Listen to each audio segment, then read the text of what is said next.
Welcome, welcome, bouncers, to the final bounce off episode of 2024.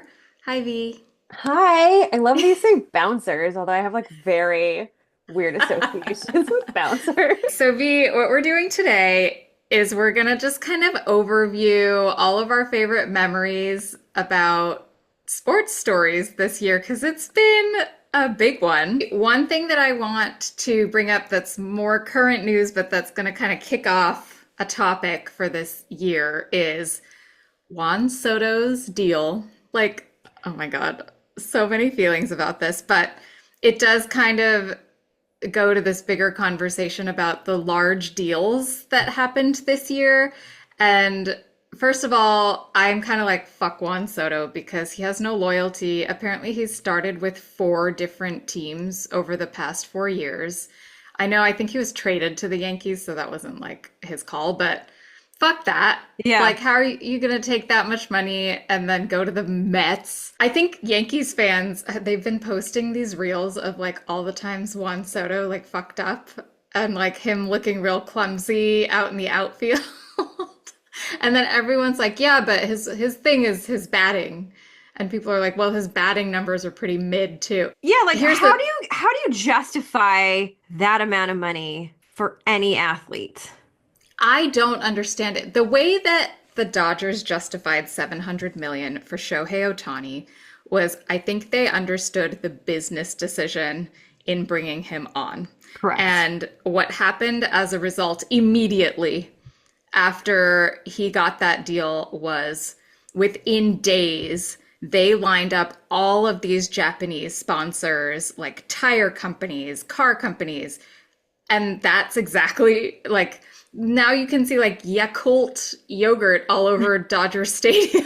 Oh my, like he's a franchise. He's a business He's a himself. business. He actually brings in not only fan income, but corporate income, advertising. So this was a business decision. I am not aware of any such draw for Juan Soto. I don't know if he's from the DR. I don't know if DR companies I don't are going to back actually know. Can you name one DR company? First, let me just put it out there for folks who don't know. It's a 15-year, $765 million deal. So that's the kind of money we're talking about. It's the highest contract like ever. Ever in any and all sports, which, that's what we keep seeing in baseball. There's no other sport that really has Because contracts. there's no salary caps in baseball. But like again, with like a Shohei Ohtani decision, you can see the line of thinking that justifies that spend because they're getting it back however many fold over the course of his career. Also, he took a very unfavorable payout like timeline. Like this is over a long time that he's getting this 700 million as well, and his Right. like yearly payouts are just like small, pretty small. So let me ask you this, P. I mean, neither of us are Mets fans, but doesn't this make you just want to like boo them even just like a little bit more? Yeah, I don't care. I mean, like it maybe could be that Juan Soto didn't want to be on the Yankees and he was traded there. I just both teams were in the playoffs and got very close to winning the World Series, so it's kind of like whatever. Yes. But I'm not pro Soto, so I probably will not be pro Mets. Yeah, if the Mets don't go far like next season, this is going to be criticized beyond belief. I mean, listen, I've already said before, Major League Baseball was never a thing I grew up with. It's not something I keep up with regularly. But when I see these fucking headlines about the amount of money, it doesn't get me more pumped about the sport. It doesn't intrigue me more. In fact, it turns me off more as a fan because Yes. I gotta tell you, Pete, when I heard about that price point of 765 million, I'm going, okay, so the Mets are gonna make this up somehow. So what's the cost of beer now? What's gonna be the Mm, merch? Like this trickles down. Somebody's paying for it. Ultimately, I'm gonna assume the fans are, the mm. public. And I just God, just like a theme, of course, we always talk about chasing the dollar and money in sports. I just go to that automatically. And it doesn't even get me excited about the baseball game. It gets me thinking about the business now and the corporation. Yeah, absolutely. And, to your question about like, do we cheer for the Mets? I think now what you're saying is like we're a little bit rooting for this decision to look like a real stupid one, just like the Jets and Aaron Rodgers, right? Where we're like, ha ha, we just can really like relish in the Schadenfreude of these dumb financial decisions. I know you keep naming New York teams too around this Well, page. I have another one around this, and that is so Jacob Trouba, who's the captain of the New York Rangers, had been rumored to be, he was going to get traded for a while now. And he has come now, or he's coming to the Ducks. Immediately, what happened after this takes us back to one of the first stories you and I ever talked about on this podcast is Igor Shesterkin. Yes. As soon as Trouba gets cut loose, Shesterkin gets his fucking money Yes. and does a deal and is like, I think, what the highest paid goalie ever now. So I'm kind of like, let's go Ducks. Oh shit! Because of Truba? I like Trouba, Okay. and I know that I'm sure there are issues beyond my comprehension for why he needed to leave, but now there's a player on the Ducks that I like. Essentially, like one player got chosen over the other. Yeah, that's what I'm saying. But You you know, know what? Trouba gets to live in Southern California now. spoken truly like somebody who left New York, back Yeah. back for LA. I love that you're seeing the positives of this because I have to admit, what I'm seeing a lot of is actually two perspectives. One is, yeah, the fucking New York fans were over Truba, didn't love him, thought he was overrated, and so some people are just like, yeah, great, bye. The other set of perspectives I'm seeing is, yeah, we liked him, but we also really like Shesterkin, so yeah, I get it. We have to choose one or the other, and I think we chose correctly. But I don't know, was that the case? Like, did they need to let him go in order to get him his deal? Like, I don't know if that's really how it worked. I don't know either. I don't know either. I mean, I get the theory. I get why it's there. Yeah. I also think we've talked about this a lot around New York fans. Like, they are kind of fair weather. Just even Dan said that, right? So it's like, as soon as the Rangers are losing, they're like, oh, let's cut somebody loose. Like, Trouba's not doing anything. But last season, I remember Dan being like, yes, like Trouba. And Trouba was featured in one of the Face Off Yeah. episodes Episodes. because they were doing it on the captains and like they didn't need to pick him to feature as a captain. So, I've always just seen that there's like nothing wrong with him whatsoever. So I don't really understand like the fan vitriol against him.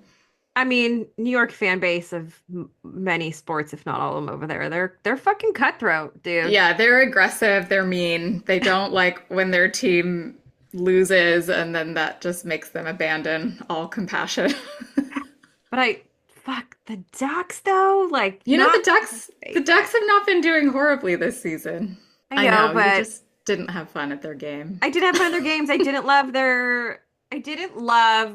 the hockey knowledge level of the fan base. Oh, Yeah, interesting. I just didn't like. I remember going to a game and one guy was like, "Oh, that's like totally icing. That's totally icing." Like, got up and was like, "Bro, it was not icing. Like, there was just a lot of passion for the wrong shit happening." No, that's very misguided of Orange County. Wait, okay, last New York team related thing on this topic is that Saquon Barkley also got a deal this year, right? To leave New York To leave and New go to York. Philly and abandon a team that really wanted him to stay. And that was featured in something new that Hard Knocks did this year, which is a preseason docuseries, which featured the Giants in the kind of trading and drafting phase of Right. the season. Right. And in that series, we get to see the general manager be like, do I pay out for Saquon or no? And there was a lot of middlemaning happening with the agent, and it kind of seemed like the Giants screwed the pooch on making Saquon feel valued enough. And so Saquon kind of took a spite deal and probably wouldn't have signed with the Giants. He just was like, peace. Yeah, damage I'm is out. done. Yeah, and like being the best person, the best player on a team that's just like not working is probably really difficult. And now he's like the biggest star in the NFL. Everyone fucking loves him. Like Yeah, he's killing it. He's killing it for Philly, the like Eagles. people, yeah, my Philly fan friends are in love with Yeah. him. Well, also he went to Penn State. He's a Yeah, Pennsylvania yeah, player. warm reception for sure. But you know, Yeah. it's interesting because obviously there's so much behind the scenes that we don't know when something like this happens. I just can't help but think that ultimately these players do just want to feel valued and not just in a financial way. And it makes me Hmm. wonder, what are other things that go missing? What's the recognition they feel is missing from ownership, management, whatever, teammates, whatever it is? Like that's the shit I want to know that no one ever talks about. And there were, I think, dynamics kind of coming to the fore a little because the GM was pulling for, okay, let's throw our weight behind Daniel Jones as a quarterback and get him who he needs to be successful this year. I mean, arguably that still would have been Saquon, but they needed people to defend him from getting sacked.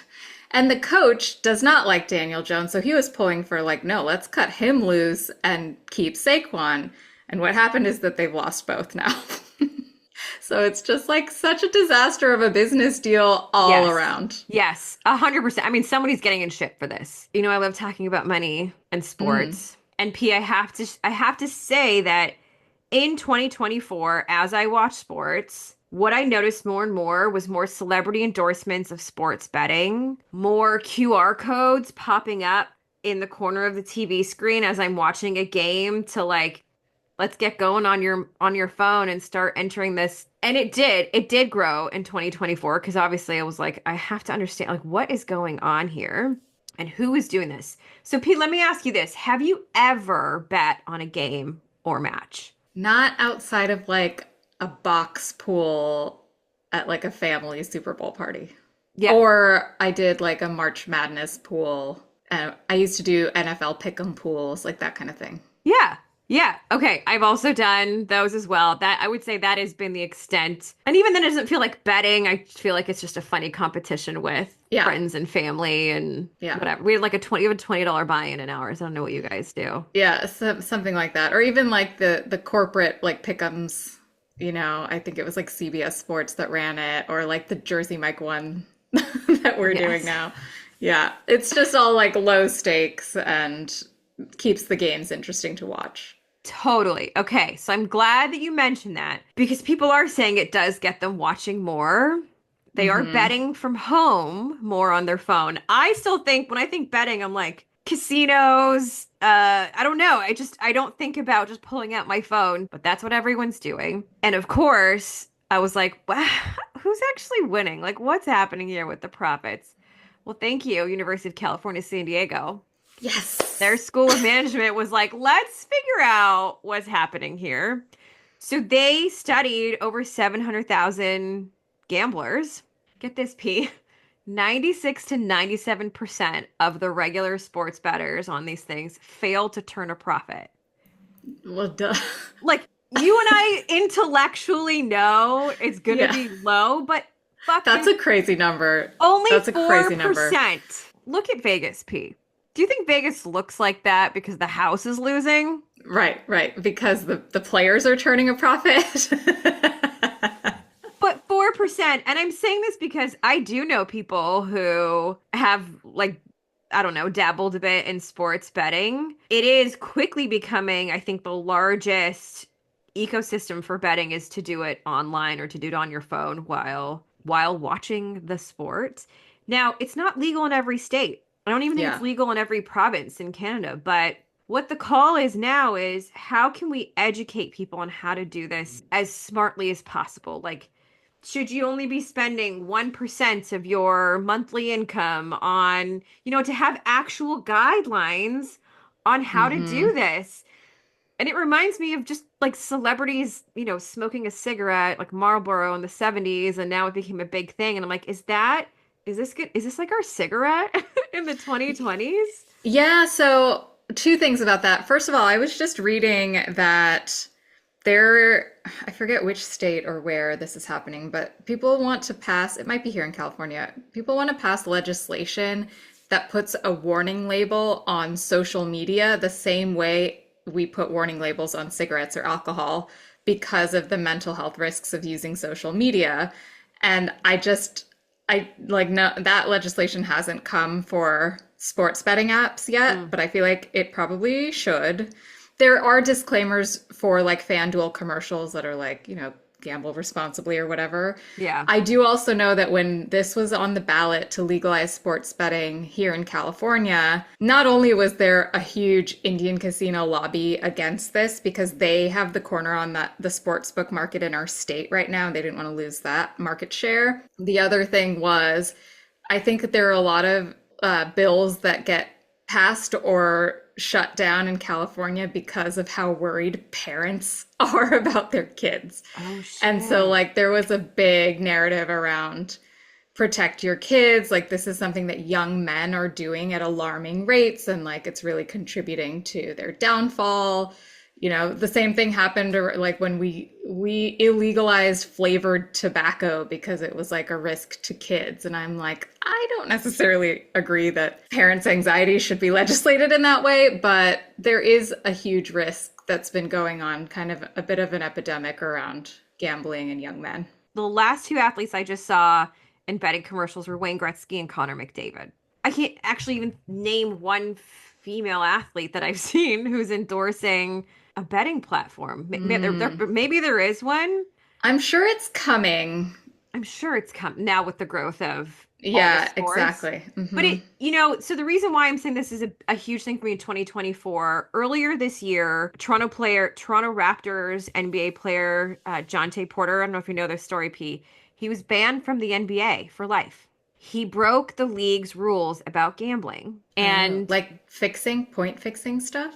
okay, so, oh, this is juicy. So the Okay. investigation found out basically that Porter told a sports bettor private information about his health, and then that bettor used that to place a huge bet predicting that Porter's going to play poorly that game. And in that game, Porter only played a few minutes, said he was feeling sick, and so everyone was like, "Oh, this looks suspicious." So the NBA came down hard. Everyone actually agreed, including the Raptors franchise, that yes, like banning him from the league is the way to deal with this. Now, it's funny because they come down so hard on the player, but then you have your own players making money by doing commercials for these betting platforms. Yeah, ooh. It's tricky, I think, for leagues to take a stance with your own players when then they're also making a ton of money, I don't know, by amplifying these platforms. Yeah, it's the same as like insider trading. That's essentially what that is. And insider trading is like notoriously hard to nail down, right? Because it's so vague and it's so hearsay, and there's usually not that much evidence that it happened. And so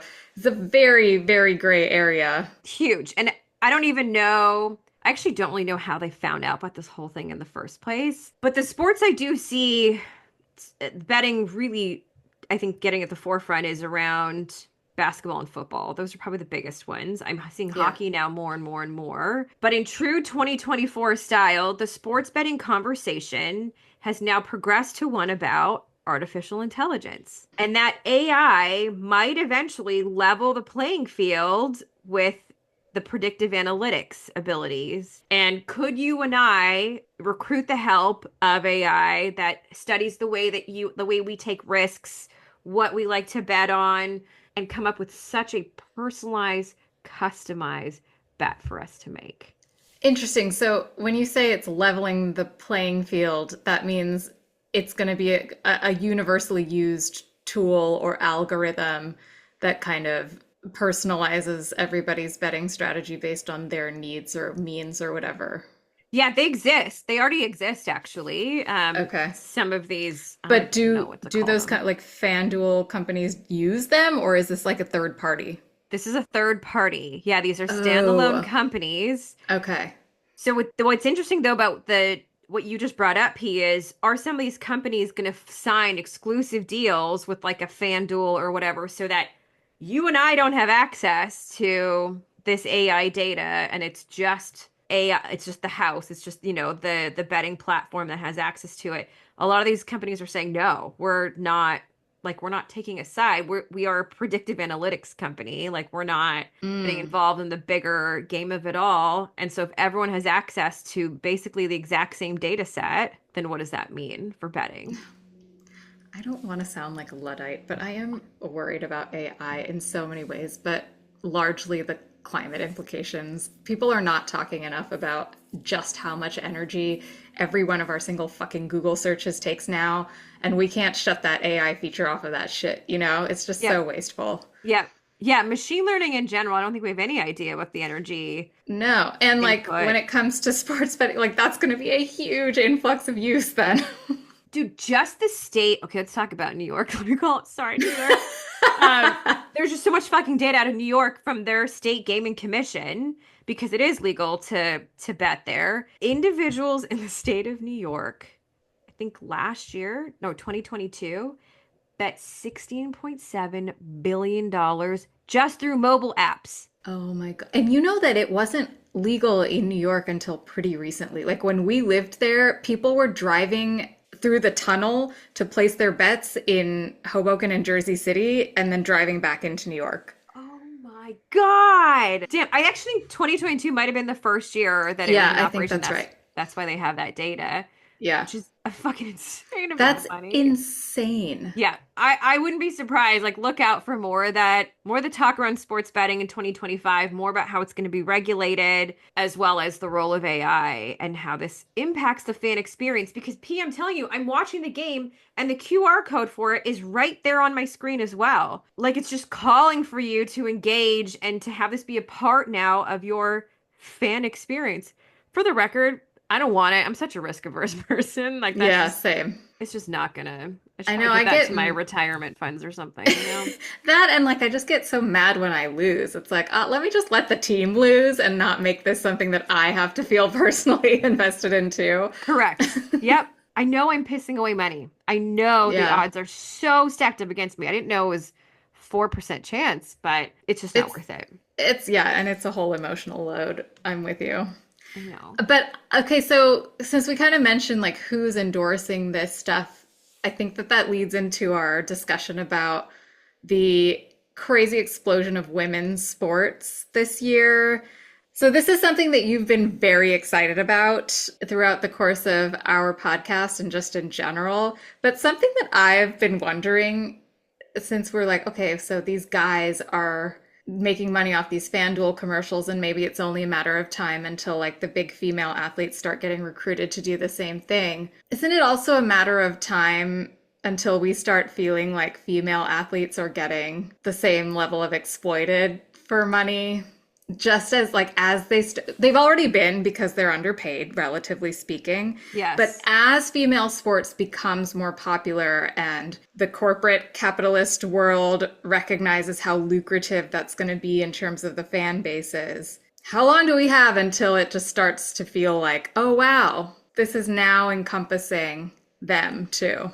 Fuck, you know what, Pete? I don't think we have long. Yeah, I don't think so either. I I think don't think it's we have happening long. now. Let me, at least, okay, here's why I don't think we have long. And I'm actually not even talking about pro sports. I'm going to talk about at the college level. So we talked about in our episode with Dan, NIL, how to make money off name, image, likeness. Okay, so just recently, like I just in the, the closing weeks of 2024, Louisiana State basketball player Flau'jae Johnson, she has a player exclusive shoe deal now, I think with Puma. Wow. Then there's Yukon Paige Buchers. Page. Yeah. Hmm. She now has a player deal with Nike. Now, what's interesting, and the reason why it's related to your question is P, women are outperforming men in terms of NIL and shoe deals at the college level. Mm. Right. So you exactly. So you're like, why the hell would that be? That's not just Yeah. going to be out of the kindness of their heart, yo. Like, we know that women are being exploited somehow. First of all, I'm like so happy this is happening because great, they're going to make more money. But part of me also wants to think about, okay, they're doing this though for a reason. And the what I think about, and really the whole reason behind this podcast, P, is a lot of fans or potential fan bases don't have a sport home. They don't have a team that they've yet attached themselves to, but we attach ourselves to the actual athlete, to the story of that athlete. And so The I'm personalities, yeah. Mhm. exactly, exactly. So I'm wondering because a lot of these female athletes have pretty big sport like social media followings. If they're not your traditional sports fans, that makes them a really lucrative market to expand you as a brand like Puma or Nike to expand into that to get the new purchaser, the new user. That's the person you want. Go through these female athletes. And I just think I just think it's one of the reasons why maybe that they're going through those channels is you got to, as a business, you got to keep finding where's our customer acquisition, right? Like, Yeah. who are the new people who are going to buy up our brand? And it's these fans of female athletes who don't yet have the allegiance of their family for 50 years cheering for their team and a blah, blah, blah. They probably don't even have merch in their room, nothing on their walls. And Nike knows that, and Puma knows that. And they're like, we're going to get that shit. And the way we're going to do is we're going to go through these female college athletes. Now, that's the college level. When you think about exploiting at the professional level, what I'm seeing is a lot of these player unions, at least for women's professional sports, it's definitely coming up now for women's soccer. How do we rewrite policies, player bargaining deals, not only to protect players, but also so that they can make more money? Yeah, and Ash was talking about that it does seem like female or women's sports teams negotiate differently and for different things. So Yes. that could be interesting to keep watching, like how does the system start to like infiltrate that process, and how what kind of cohesion do women's sports teams have to kind of keep what they've got going. What I'm hoping that these professional leagues are doing at least is building up, learning from the men's leagues, building up the policies, the procedures, the things they need to protect these players from what I think is very possible exploitation. They'll also benefit from some of that, that's the way capitalism Totally. works. The money. Yeah. Well, and so the other part of this, which has become how capitalism works in more recent years, is social media celebrity. And I think a lot of these women have that. And so, like, I mean, when you think about social media celebrity and following, that's how people get book deals, that's how people get modeling contracts. So I would imagine, I don't know what Paige or like Angel Reese's Instagram followings look like prior to their more recent careers, but like I would imagine that has a lot to do with the shoe deal. I think you're right. I think okay, so I have followed and I do follow a lot of these athletes, and they're very engaging. Yeah. They have Angel Reese's Instagram account is unbelievable. It's like one of my favorite things. It's so fashiony. Yeah, I'm like, who's her social media manager? Yeah. Like, there's a Yeah. team. There's a team behind this. Yeah. Shit that I don't think I would even have thought about 3 years ago, to be honest, as an athlete, was just to have a social media team. But Hmm. they have incredible followings. That is how they get some of their sponsors, is because they've got these large followings. And they put out fresh content. Like they're there consistently dropping shit off Yep. season, during the season, and it keeps people coming. And I don't know if it's mostly a female fan base who are following these women, but damn, are they just like an untapped market? I think it's only going to Branding. mean branding. Hmm. And so at the college level, it's the NIL deals, and at the professional level, I don't know what it is, but hopefully it's only going to lead to larger payouts. I think they're doing it better than men's leagues, to be honest. I was gonna say that too, just in terms of visibility. I mean, it's unprecedented. Can you imagine like a year and a half ago, comedians were still making jokes about how nobody watches the WNBA? Like it was a completely different reality. And now, speaking of WNBAP, let me just tell you. You know they just dropped their 2025 schedule, right? It's the league's 29th season, and I want to tell you why this is a fucking big one. Because Golden State Valkyries, we got a new team for the first time in 16 years, and the draft could not have been more Bay Area. Yo, Yay! Michelle Wee West was reading off draft names. Oh my God, I love I that. know you love, I know, she's Stanford alum. She like E40. just had a baby, but okay. She just had a baby and looked like amazing reading off these names for the draft. Of course. Of course she did. Michelle Wee West, E40. Oh, wow. Like it feels like hyphy draft, yo. That's like so Bay Area. And Baron Davis, who like, used to be on the Warriors and now I think is he like a TNT analyst or something, but all that to say, this like when we think about the growth of women's sports, the WNBA has been pretty stagnant at Hmm. 12 teams for 16 years. And now we have a 13th team entering. First time since 2008 that we're having a Whoa. new WNBA team come in. And the WNBA schedule got expanded. So it was 40 games last season. Now it's going to be 44. I just think it's going to be like not only such a dope season for the WNBA, but here's something that's always fascinating about basketball. So a lot of these WNBA players, they go overseas during the off season to still make their money. Y'all, like Brittany Griner's not going to Russia for fun. Okay, so let's just like call that shit out. But the Valkyries picks for the drafts, they selected 11 players. 7 of the 11 are from outside the United States. I know. Dude, Oh. it's like more international than I've ever seen the sport be. Mostly that means I think it was like Europe and Australia Oh, what are about represented. Japan? Dude, no Japan and no Canada. I was looking for that. Oh man. I know. I know. It's kind of a bummer actually. But the Valkyries chose 7 players who are at or over the WNBA's average age, which is 27. You're kidding. No, so this is like, oh shit, we have like international women, we have quote unquote older women, Like in their 30s. like in their 30s. So for a first season of a team, you're trying to leverage veteran talent already. Like it's just, anyway, it's like a very interesting approach. Everyone has their thoughts on if that was a great thing or a not great thing or whatever.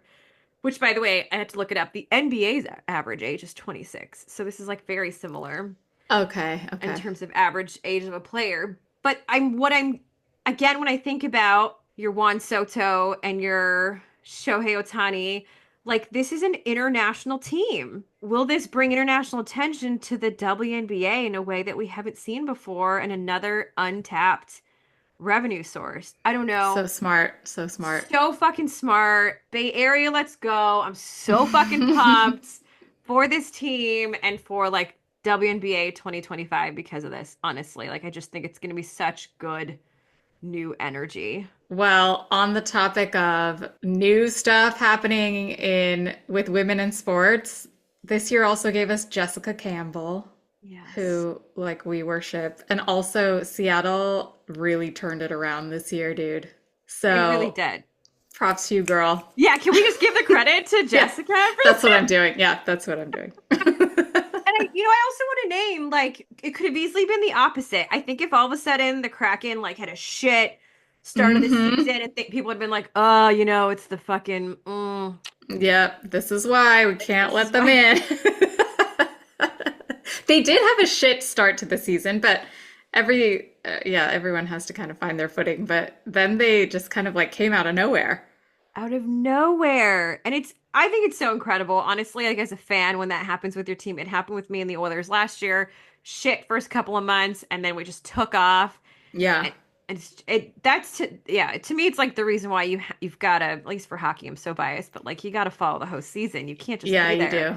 in the postseason because shit switches so quickly It's so it like you cannot predict really anything. at all. And Jessica Campbell, the hope is always though there's more Yeah. of her. Yeah, because she's still only, it's like her first season as assistant coach. So she has so much more career ahead of her. It's going to be so cool to see where she lands, what other teams she works with. Yes. And just like, what's that pipeline? How did she get Hmm. to that? And how do we replicate more of that? I mean, Canadian family who loves playing hockey is how she did it, you know? So Great. there Great. it is. That's the pipeline. Come Just on, Naya. got, Let's go. gotta get her in trading. Oh God, that's so fucking good. Okay, well, 2024, was a big year because we also had Paris Olympics. Uh, okay. Can I just tell you that I might be one of the only people that I know who was obsessed with the opening ceremony? I mean, they were pretty fucking dope though, as far as It was openings. really cool. I I mean, know. listen, they had breakdancing, so already you got me there. Like, Yeah, yeah. And like BMX tricks. Look, I cannot tell you that I've ever watched an opening ceremony completely or at all, ever. And I watched the entirety of the Paris one twice. Twice? Yeah, because I watched it and I got pretty far in and Dan wasn't there. And I was like so obsessed with it that as soon as he got home, I was like, I'm rewinding all of this so that you can watch it all with me because I'm obsessed. And were you listening to Enya in the background too while Shut you up. were? Oh, I didn't need Enya. I had Celine. Call back to last episode. Listen, there were people who were like, I've never thought I would cry in an opening ceremony, and then Celine Yeah, Dion comes everyone cried. The entire world cried. because you saw. I mean, I don't know if you saw her documentary on Prime Yeah, about. I didn't because I feel like it's going to be rough. I think if I hadn't watched that, I maybe wouldn't have been as emotional seeing her do her thing. But I don't damn, know. dude, like, No, that was like remarkable.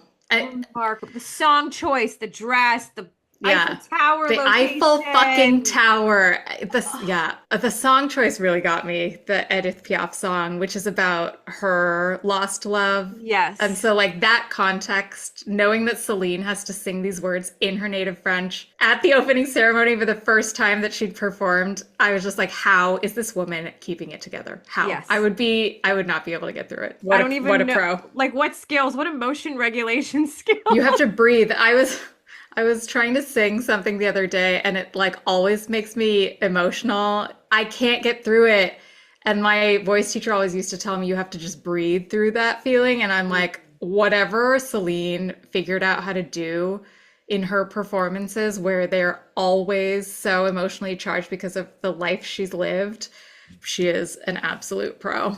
Like, But not just Celine, like Celine was the most iconic way to end this, but the entire ceremony just like leaned into the French Parisian identity and it really set the tone for the entire games, which I would say a lot of people thought were some of the best games we've ever seen in our lifetime because Paris owned it so much. There was so much like shenanigans leading up to it of like, are they going to be able to clean up the Seine? And like, look at what a mess this city is right now.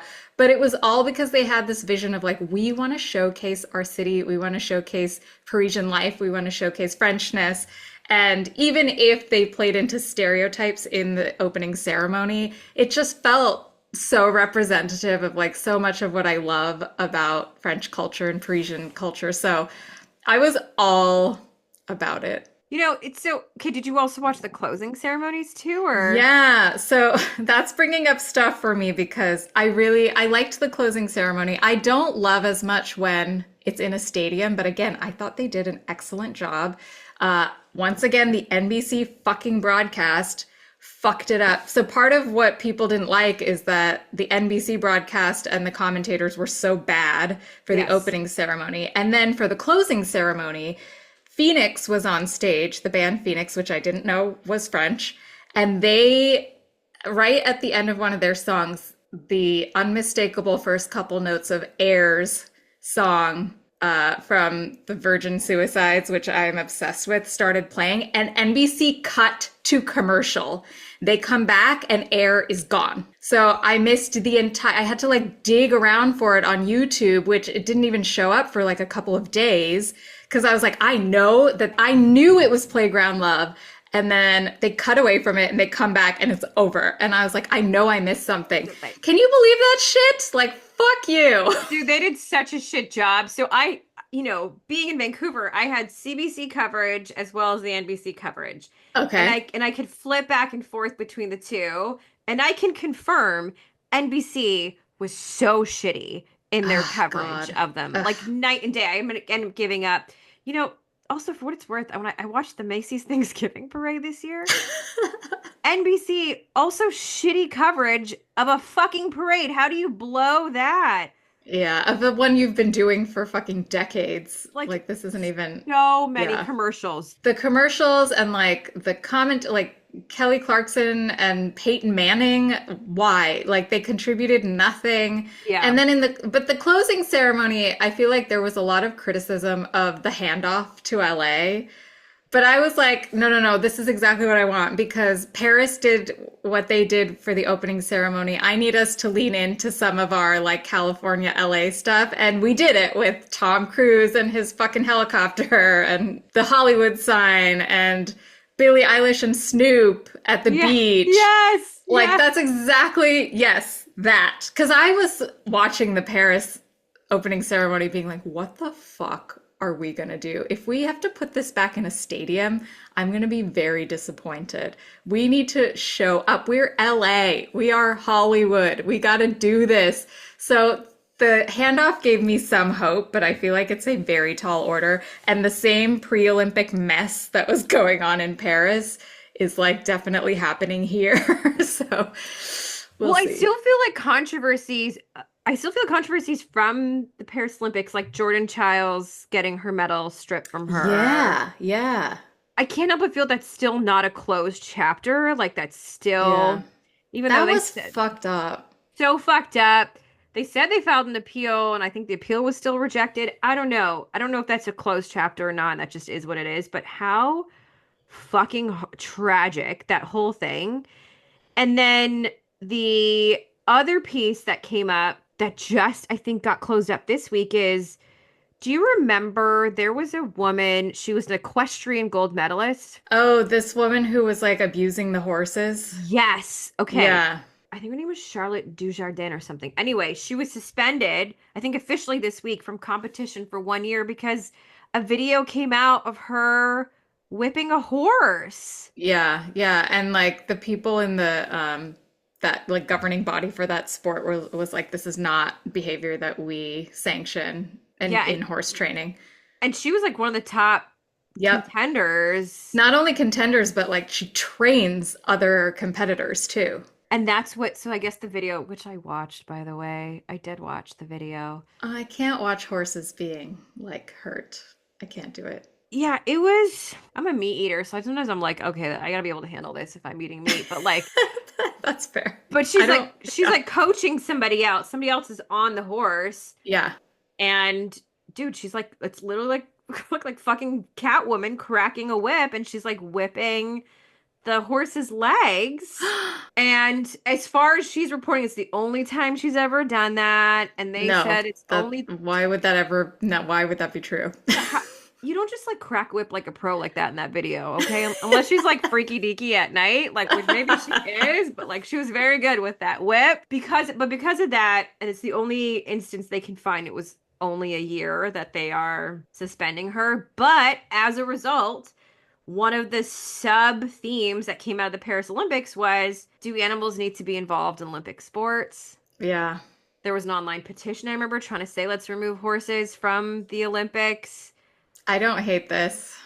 I mean, as you can imagine, like PETA is one of the larger voices I'm not leading like the way. super PETA in any way, but I have always kind of had a little bit of an issue with horse sports, not just Yeah. steeplechase, which doesn't have to do with horses whatsoever. But it sounds like it should. It used to be, and then they converted it to a Then human it's thing. just people chase. Can they rename that? Part of it, it's actually an aspect of sports that we haven't talked about, and I don't actually think about a whole lot, which is the involvement of animals. Yeah, And listen, if you're gonna have high stakes, you're gonna have money on the line, of course animal abuse is gonna be involved, don't you think? totally. And it's the same thing as like when we talk about athlete exploitation, for instance, in the NFL with this kind of whole like ownership, ownership and then like having people play under ownership kind of dynamic. There is a very similar thing with horses around breeding for the purpose of athletic performance. Like there's a lot of animal rights questions in that. Like, I don't know. I'm not an expert on breeding horse sports or animals in any way, but I would imagine that when you're breeding horses for the purpose of athletics, then that gives them a very singular type of life and a singular type of use, which is then, I don't know what that means for larger animal welfare because there were all these scandals from our racetrack over here, Santa Anita, that for the life of it, which it's been around for like over 100 years, there have been all these horse deaths that have come out of the racing there. And, there was that show that Dustin Hoffman was doing for HBO about horse racing, and they had to shut that show down because horses were getting injured in the filming of it. So, like, don't tell me that this kind of expectation or pushing or activity isn't hurting these animals. I can't listen. I have no trust in humans when Yeah, it comes yeah, to animal welfare, especially when I, as the human, could be making mega bucks off of you. yeah, Then you're right. Like that ownership aspect of it is someone's going to abuse their power. It's going to be the human. And it's true. Like I do see these sanctuaries that exist of like these animals used to be a competitive XYZ, and now they've just been like cast aside. They're no longer useful. Maybe we're using their son now or whatever, yeah, right. Their sperm, horse Yes, sperm. Yeah. correct. And now you just have these people who are running these animal sanctuaries of these retired athletic animals. Yeah, and like using them for like equestrian rides and petting zoos and shit. Yeah, I don't think we need. I remember how big circuses were when we were a kid, Yeah, and then that got and then debunked everyone's real fast. correct Or because they're like like, SeaWorld. thanks to Blackfish, like all Yeah, these things that we once knew and that we've all changed. Well, not all of us, but most of us who are open to changing our minds of things have realized, oh, this actually was never a great thing in the first place. Will we yeah, come to that realization when it comes to sports and animals? Like, yeah, you're not going to find me at a fucking rodeo, dude. I'm so sorry. I understand that it has like cultural ties, but that whole thing to me is just violating animals in the yeah, worst, in really terrible ways. I just don't understand. I truly don't understand the excitement people get from it. I don't get what the rush is. yeah. And I agree. so, And like to know that when a horse breaks its leg, they can't live or survive. So you have to put them down. So then you're putting enough strain regularly on a horse to make that risk go way up. Like that feels wrong. We are being so Jesse Spano right now. but it's funny because as I'm saying this, I understand my level of hypocrisy, which is, yeah, like I'm a meat eater still. And Yeah. this is I like mean, mass yeah. factory, like doesn't have a Yeah. great, history of animal rights either and animal welfare. I know. The problem is none of the food production escapes that reality, That's it. honestly. That's exactly it. And so that being said, I think I'm going to just go with I don't need it for my entertainment. Right. And Yeah. I don't know if we need that in something like the Olympics. So, yes, we have this one athlete who's been suspended for a year, but the conversation is still ongoing now about, I think horses might be the only animal that are involved in the Olympics. Yeah, well, if she did it, she has done it, and if she has done it, so have others. Yep, 100%. And somebody was on that horse riding it, not stopping it. There was another person recording this video. They weren't stopping it or questioning when she was doing it. So Yeah. there's always the It's a team. culture. Yep. Yeah, exactly. Yeah, that's exactly it. Speaking of the Olympics and riding horses, Holy shit, where the fuck does this go? you already know where it's going. Tell You me, know where it's P. going. You know where it's going, me. The breakout star of the Paris 2024 Olympics. Still don't even know his name. Like His it's terrible. name. Wait, we have to look it up. Yeah, I don't want to just like know him for this body part. That feels. It was like one of the most popular Halloween costumes. Did you see that? Yeah, I did. Hell yeah, I did. Oh my God. Anthony Emirati. And he has been offered a lucrative porn deal, P. Shut up. Because of course he has. That's incredible. Yeah. Okay. In the least surprising news ever. Yeah. Which, like, good for him, I guess. I don't know what's next for him. Everyone, like, I don't even know what it must be like to be him. Mad respect. Pole vault is a difficult event, and how dare that get in your way?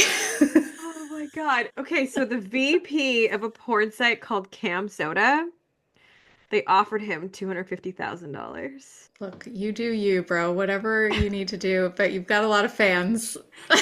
Wait, real talk. The $200,000 deal was for an exchange for a 60-minute webcam show. Oh, wow. So just one? Just one 60-minute webcam show. P, would you do it for $250,000?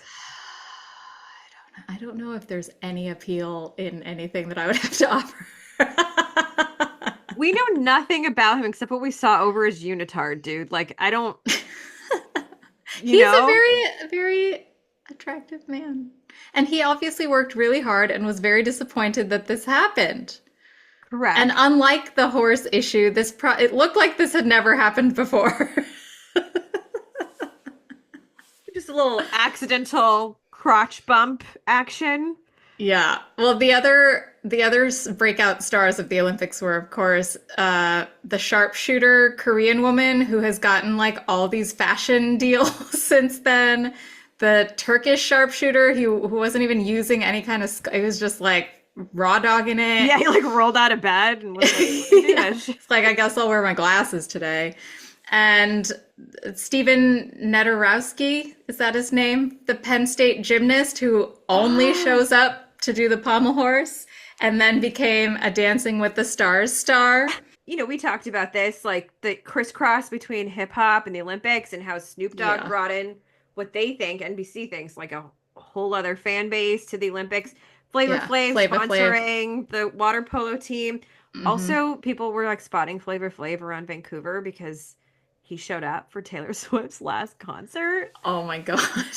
He's just like become this, I don't even know. He's just really trying He's to, back. He did it. yeah. Good job, Flava Flav. And he's like rebranded himself as a real like advocate for women or something. Yeah, like he's come out of that Flavor of Love brand and he's doing good. I like what he's doing. Yeah, Me but then, too. yeah, we also had that conversation related about Ray Gunn, who, if nothing else, has at least unified the world in what I had only anecdotal evidence about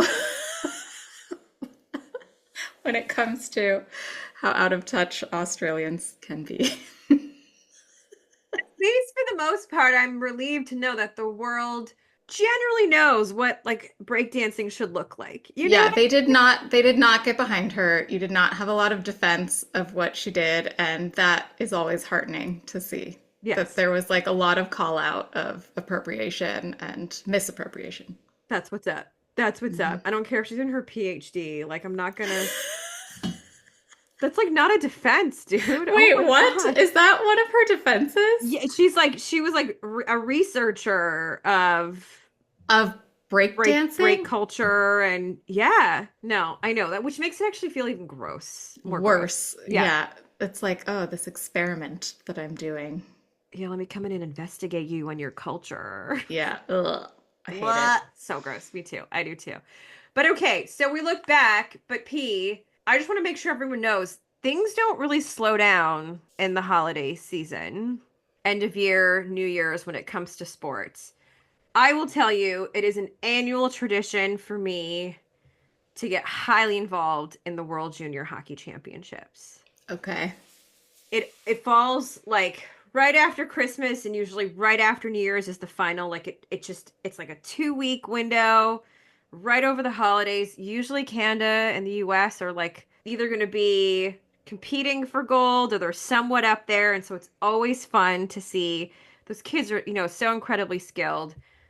So that's always something that I tell everyone who's like, "Oh man, the sport's gonna be no, dude. Like, watch the World Juniors. It's incredibly exciting hockey." And then, as we've spoken before, the NFL is gonna have a Christmas Day, two Christmas Day matches: Chiefs, Steelers, Ravens, Texans. And then, what my usual Christmas With Day Beyonce, we just have to remind everyone so that whoever wasn't going to watch is going to watch. is now gonna watch because Beyonce's doing her thing, Yeah. and is she gonna pull? Is Blue Ivy gonna make an appearance? Well, that family is under some stress right now. I kind of feel like all eyes must be on her because now there's actual legal allegations against Jay-Z, and it's like all this marital drama between them has been in the subtext, but this is the text. I know, but like, why would you file a civil suit if that was something that's like a criminal? It is. It could just be that the criminal evidence, because like I don't know if all of the criminal charges have come up on Diddy yet either. That's fair. Oh, and what shitty timing because Beyonce's trying to promote Mufasa. Oh, damn. Yeah. Okay, well, somehow that'll intersect with sports and we'll be able to cover it. Well, the Christmas game, the Christmas game. The Christmas game. And then the NBA always has a Christmas Day game or Christmas Day games. Usually it's like, fuck, like 6 games or something on Christmas Day, starting at least Pacific time, like 10 a.m. So you can literally go all day with just basketball on. So if that's your vibe, if that's where you're at, whether you're celebrating Christmas or not, there's a lot going on sports wise still. So we're not slowing down. I will be continuing to watch um, Kike Hernandez content on Instagram And then you will continue to forward that and keep content to sending me. each and every single one to you. I also want to keep going down my Wait, F1. wait, can I just like bust it for a second? Y'all, P will send me these videos of Kike just stretching. Like that's it. Just him stretching. His stretches are amazing. He's very flexible. Oh God, and here I am like at the grocery store waiting to check out, and I'm just You're watching welcome for Yeah, your little thank gift, you. V. Thank you for letting me watch a video of this man stretching while I'm waiting to buy my sliced bread and milk. Like it's so funny to me. I don't even have to watch the whole video. The first 2 seconds, I'm already laughing that this is like even a thing you've sent me, P. It's so good.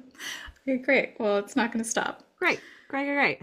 I also want to keep just on top of when are the F1 races happening so that I can keep watching them. The Las Vegas Grand Prix was like watching one of my favorite video games. I was rooting for the McLaren team because that was always the car that you like win if you do well in those video games, but they didn't do well.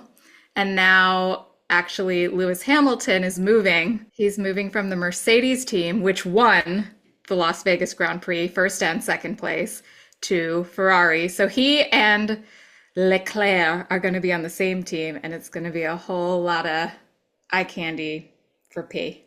Okay, send me those videos too, P. Yeah.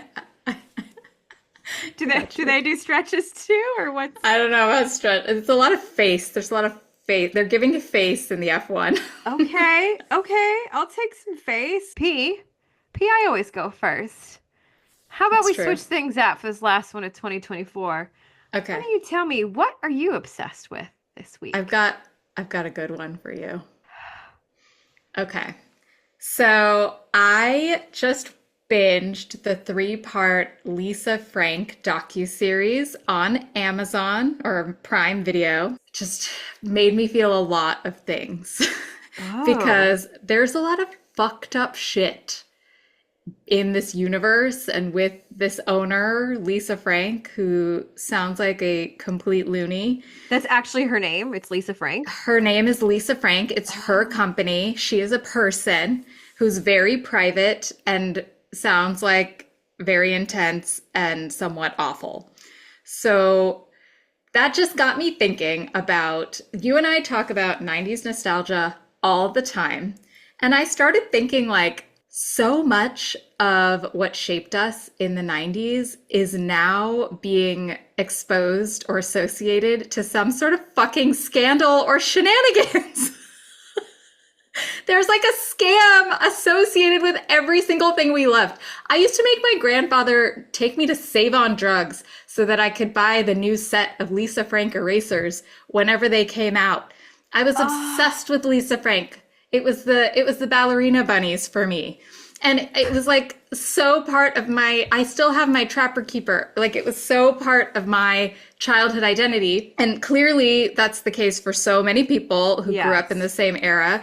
And this docuseries, like it didn't make me feel like, oh God, like a part of my being is destroyed because, I'm not a little girl anymore. But it was kind of like, what kind of impact has it had on us to have so many things associated with either corporate greed or a sex scandal or, poor behavior or employee mistreatment? I mean, the boy bands that I love were Lou Pearlman's Ponzi scheme, or we were just talking about SeaWorld. I grew up going to SeaWorld. Like, what else? Every movie that Harvey Weinstein ever produced, or all of P. Diddy and R. Oh my Kelly's God. music. All my bad boy records are just fucking It tainted. like McDonald's, it goes to McDonald's Monopoly, which I loved playing.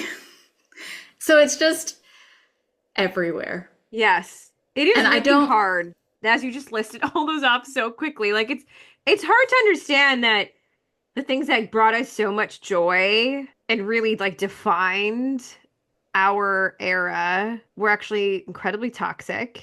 yeah, Fed a terrible machine of some kind. yep. And in some ways, like I feel like a bit I take taken advantage of. We were like teenagers, barely teenagers, Mm-hmm. and this is like my allowance money that I'm spending on this shit, only to be funding what Yeah, exactly? totally. And like I get that this is in essence progress, right? That we don't eat margarine anymore because we know it was bullshit, right? So we're learning more about what is and isn't good for us, what is and isn't good for the world, and we're starting to hold people accountable as we're discovering these stories. And that's good. That feels like progress. We are going to need so much more of that in the coming years.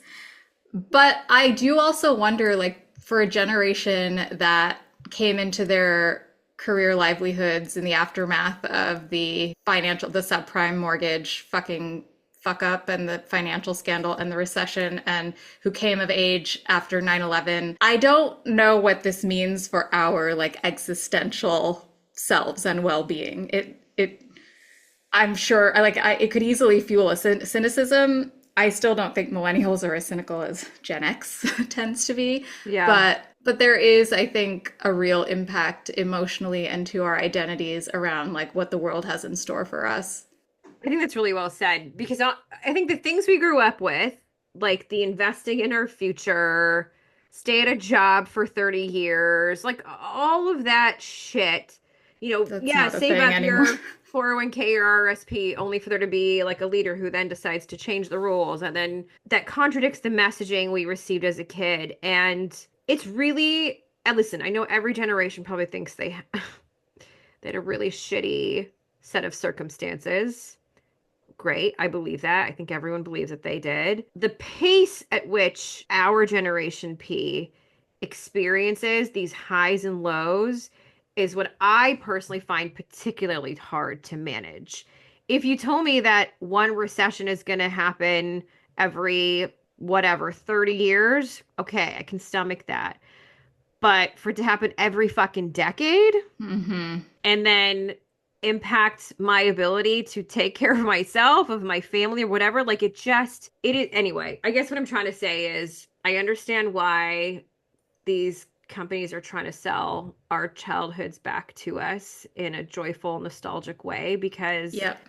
in some ways that is what we want to still hold on to is the joyfulness and not just hearing constantly every month now of the negative shit that actually was going on behind the scenes. Yeah.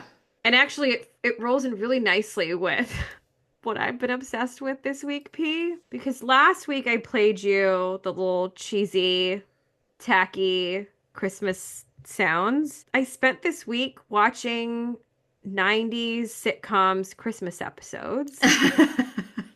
I'm talking like your Family Matters, your Step by Step, your Home Improvements. Like they all had Christmas themes. And I remember TGIF in December, like you were going to get that one night where TGIF is just the Christmas episodes for every show. And it was just like so great and so feel good. And yo, I watched some of those episodes this week and they're fucking wonderful, dude. Like these shows have a soft spot in my heart for a reason. They teach lessons in a way I think that's really understandable. And but as I'm watching it, P, I'm like, oh, this is me.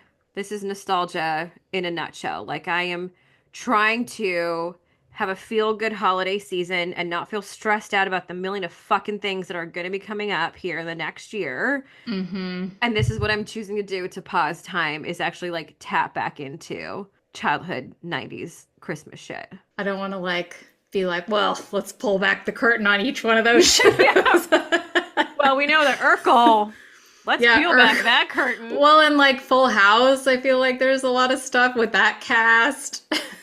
I know when Dave Coulier has cancer. I don't know if you Oh no, heard that. Yeah. So he Canadian national treasure treasure and like represented hockey so well in Full House. I'll in never Full forget House. it. Yeah. Always wearing these jerseys.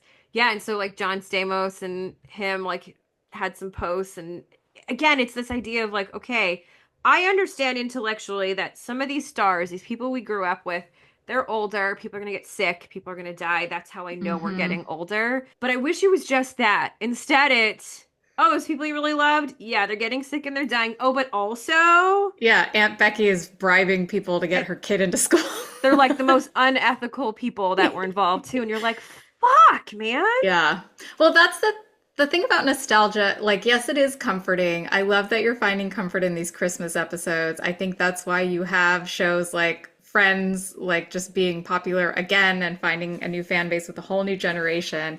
For me, I know Lisa Frank is capitalizing off of being able to sell the 90s back to millennials right now, but I will not be partaking because I know what she's about. Yep. And so as adults, we also have a lot more agency.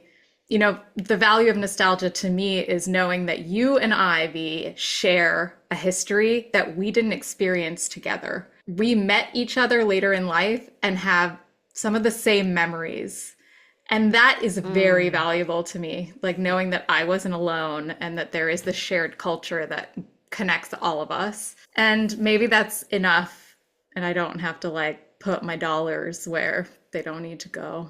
That was really well said, P. I think there Thanks. is there is power in a shared experience, as well as I would even say power in now the shared experience of mourning some of Yeah. that and the grief that Yes. we're experiencing and to with the same people that we had those shared experiences with 25 years ago, to know that we're now having our own set of still shared experiences around that actually not only validates my experience and emotions of the whole thing, but I think is also what allows me to still associate it with joy and Yeah. positivity.